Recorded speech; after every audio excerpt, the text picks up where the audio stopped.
ایک ٹائم تھا کہ ہماری پروڈکشن آپ کر رہے ہیں.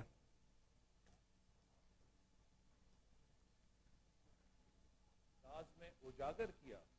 آج پاکستان کی اس مصیبت کو اپنی مصیبت سمجھ کے ہمارے ساتھ شریک ہے اور جنوری میں ایک بین الاقوامی کانفرنس وزیر اعظم کے انیشیٹو پر اور اقوام متحدہ کے سیکرٹری جنرل کی میزبانی کے ساتھ منعقد ہوگی، جس کے سامنے ہم پاکستان میں اس سیلاب سے تعمیر نو کا پلان دنیا کے سامنے پیش کریں گے اور ہم توقع رکھتے ہیں کہ بین الاقوامی برادری اس میں بڑھ چڑھ کر پاکستان کو سپورٹ کرے گی، چونکہ یہ آفت ہماری کسی کمزوری یا غلطی کی وجہ سے نہیں آئی، یہ آفت گلوبل وارمنگ کی وجہ سے آئی ہے، جس میں ہمارا بہت تھوڑا حصہ ہے، 1% سے بھی کم ہے.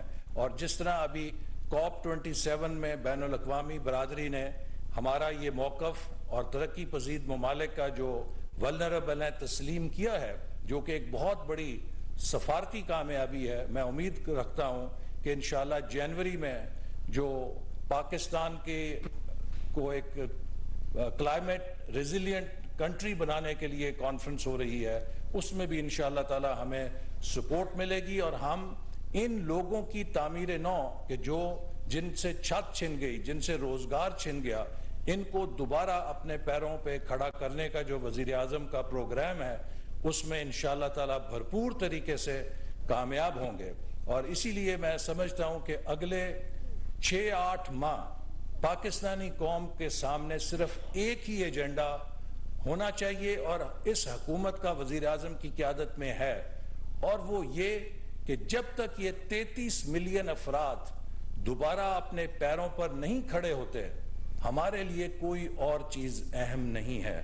اور حکومت کے تمام محکمے، تمام وزارتیں اور تمام سرکاری مشینری کو ایک ہی وزیر اعظم کی ہدایت ہے.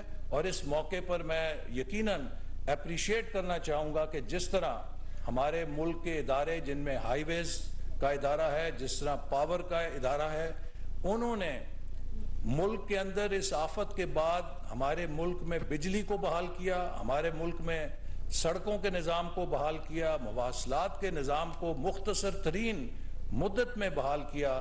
یہ سب بھی ہماری خراج تحسین کے مستحق ہیں اور یہ اس بات کا ثبوت ہے کہ پاکستانی قوم ایک ریزیلینٹ قوم ہے اور کوئی بڑی سے بڑی آفت اگر پاکستان کی طرف آئے، اگر ہم متحد ہیں اور ہم یکجا ہیں تو ہم ہر آفت کا نہ صرف مقابلہ کر سکتے ہیں بلکہ کامیاب بھی ہو سکتے ہیں. پاکستان زندہ باد. وفاقی وزیر احسن اقبال کا تقریب سے خطاب. انہوں نے کہا کہ پاکستان نے سنگین سیلابی تباہی کا سامنا کیا. انہوں نے مزید کہا کہ حکومت نے آتے ہی ملکی معیشت کو سنبھالنے کے لیے اقدامات کیے.